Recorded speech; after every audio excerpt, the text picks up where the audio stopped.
UP के पूर्व deputy CM, वर्तमान राज्यसभा सदस्य डॉक्टर दिनेश शर्मा मध्य प्रदेश में चुनाव प्रचार प्रवास पर रहे।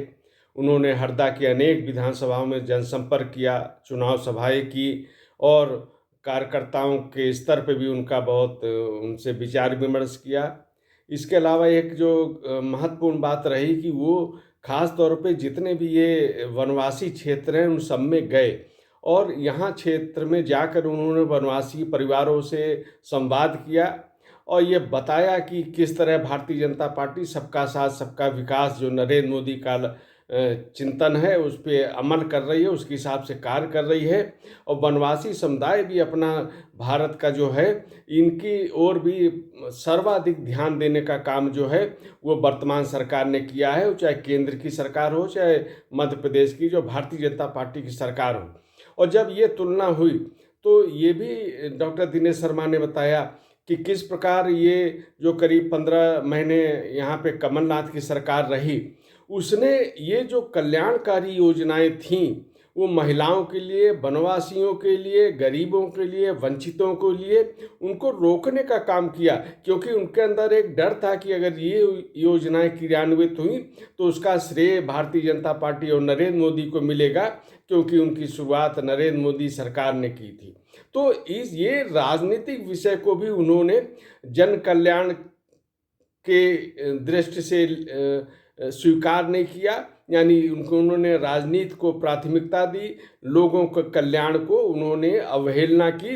ये एक बहुत ध्यान देने वाली बात है। जो अपना पूरा वनवासी समुदाय है वो सनातन संस्कृत के अनुरूप उनका आचरण व्यवहार है, उसके अभिन्न अंग है। भगवान श्री राम तो वनवासियों के बीच में 14 वर्ष तो रहे। तो दिनेश शर्मा ने ये विषय भी उठाया कि किस प्रकार से जो विपक्षी गठबंधन है ये सनातन पर प्रहार कर रहा है।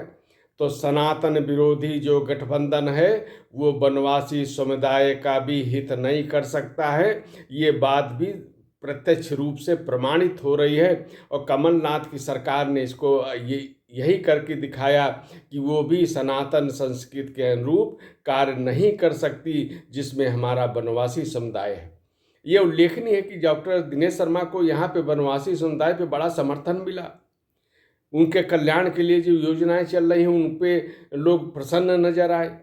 उन्हें लगा कि उनकी ओर कोई ध्यान देने वाली सरकार है। उनको एक तरह से चाहे रोजगार के अवसर हों चाहे अन्य योजनाओं का लाभ हो, सब भरपूर मिल रहा है।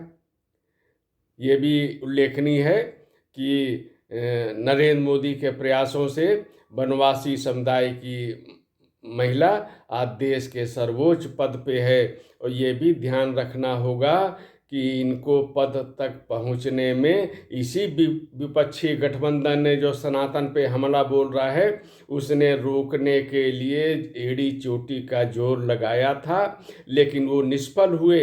अंततः वनवासी समुदाय की महिला आज देश के सर्वोच्च पद पर प्रतिष्ठित हैं। यह भी एक निश्चित रूप से ऐतिहासिक निर्णय रहा है और ये बताने का कार्य किया गया कि भारतीय जनता पार्टी और उसकी सरकारें किस प्रकार गरीबों के लिए, वनवासियों के लिए, वंचितों के लिए, दलितों के लिए और समस्त पिछड़े वर्ग के लिए, सबके लिए समर्पित भाव से काम कर रही हैं।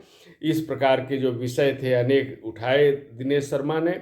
और उन्होंने ये भी बताया कि किस प्रकार से कांग्रेस अपनी वादा खिलाफी करती है। 2 लाख रुपए का कर्ज माफी का वादा किया था, 15 महीने कमलनाथ की सरकार रही, 2 रुपए भी माफ नहीं किए गए।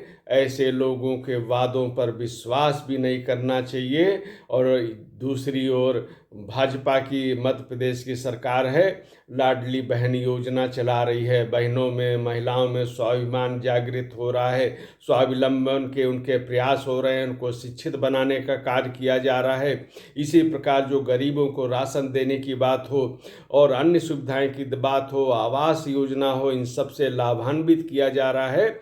और जमीन के स्तर पे एक बड़ा बदलाव आ रहा है। ये भारतीय जनता पार्टी जो कहती है वो करती है। नरेंद्र मोदी ने जो कहा था कि उनकी सरकार गरीबों के लिए समर्पित रहेगी, इसको मध्य प्रदेश हो चाहे केंद्र हो, राष्ट्रीय स्तर पे हो, भाजपा की सरकारों ने अपने वादे को पूरा करने का कार्य किया।